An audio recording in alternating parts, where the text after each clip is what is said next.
विस्तारित चका आखि जो चका आखिर दर्शन में भक्त भाव विह्वल हो उठे से महाप्रभु श्री जगन्नाथंकर दुईटी बड़ बड़ आखि से होउछंती चका आखि तांकर आखिरे पलक नहीं पलक विहीन चकाडोला बोली कहा जाए। तेबे सेही दुई आखि किए दुई आखि हेउछंती बाम आखि हेउछंती चंद्र दक्षिण आखि हेउछंती सूर्य पादौ जस्य धरान्तरिक्षमखिलं नाभिस्तु सर्वादिशः श्रोत्रे नेत्रम रविन्दुजुगलं मूर्धापितदोरस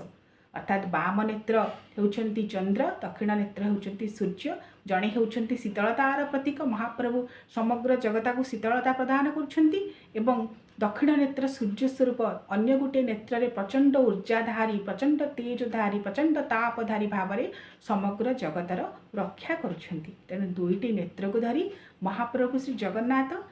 कृपा कटाक्ष दृष्टि समस्त भक्त जनमानस को चाहि रही।